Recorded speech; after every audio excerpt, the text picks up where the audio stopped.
Richard, Rick, Ricky. More like a Rocky story, which led to a roller coaster of fabulous nights, taking a down-to-earth lad from Hyde to Vegas and into the Boxing Hall of Fame. With those spine-tingling blue moon ring walks and rip-roaring action, Richard Hatton, MBE, was both a sporting icon and a working-class hero. Growing up in boxing with the spiky blonde teenager was a pleasure and an absolute riot. In and out of the house, the gym, the pubs, the clubs, how we rolled with him. He became a member of the Sky Sports family, and we really felt part of his. He never ever turned down an interview or a photo, and his wicked humour made him even more infectious to be around. Ricky Hatton. His love of KFC, not UFC. 15-week training camps, 12 rounds war, 12 to 15 pints of Guinness. Once upon a time, Richard was not good enough to play for his beloved Manchester City. He was an absolutely shocking carpet fitter. But boy, could he fight.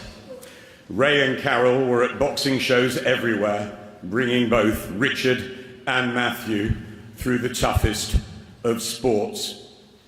With our brilliant cameraman Caney, many an evening we had at the Hatton household. Even when Rick moved out, he'd always chuck us his front door keys. Make a brew, he said. Make yourself at home. Nothing was a problem. Richard was a star young amateur, lifting an ABA title amongst many medals. But it was when he turned pro in 1997 that the show really began. Trainer Billy Graham told us he was the most talented youngster he'd ever seen, and promoter Frank Warren was then to guide him expertly to major honours. There was Billy's infamous body belt, along with Bobby Rimmer, Kerry Kays, Mick Williamson, Paul Speak, of course, and a support from a cast of fellow fighters, Stephen Bell, Paul Smith, Matt Macklin, and many others, including, of course, his own brother Matthew. Even Jamie Moore and Anthony Farnell always seemed to be near, both United fans and largely in other gyms, but they all loved Ricky. Frank and Sky were there from his debut in Widnes, and I remember him driving me around a few weeks later in an old banger. I asked him if he thought he would ever change when success came. He said, "Adam, whatever belts I win, just take them all off me if people think I'm too big for my boots." Ricky was at his happiest playing darts down the local with his mates like the Duck. It was his love of a pint and a fry-up which meant the nation fell head over heels. His popularity simply eclipsed everything, most notably when more than 30,000 descended on Vegas for that huge clash with Floyd Mayweather, before we even had social media.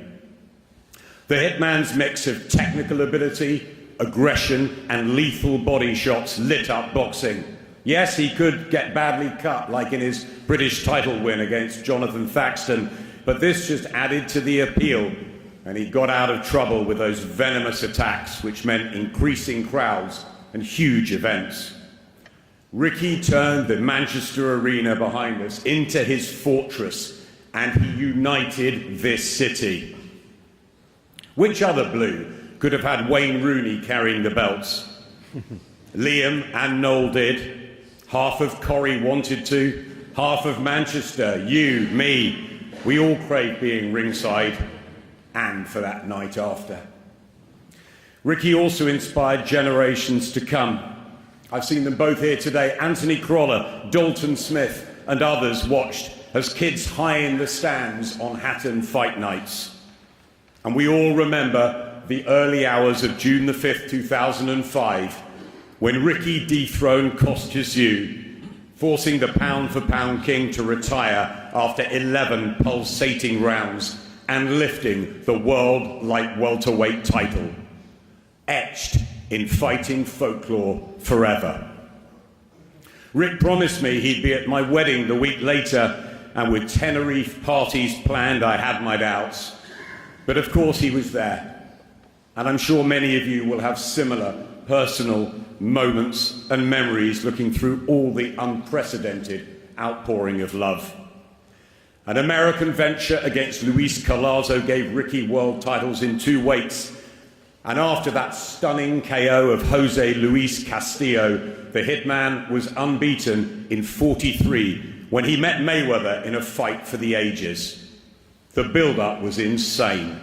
The fans drunk Vegas dry, but the defeat rained hard on Ricky. Rick felt he'd let you all down. And that breaks my heart, because he was an incredible fighter who won 45 times with 32 knockouts on some of the biggest stages. Ricky took the defeats to Mayweather and Manny Pacquiao hard, and he was open about his mental health struggles. It's brilliant to see the Ricky Hatton Foundation launched this week.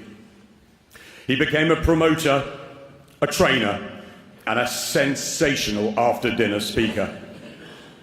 Rick was so generous in giving of his time to family, to friends, support to charity, and guiding young fighters, particularly his own son Campbell.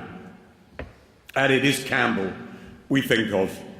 Jennifer's beloved daughters Millie and Fern, granddaughter Lila, all the family, Carol, Ray, Matthew, Jenna, Jack, I know, all of everyone's family.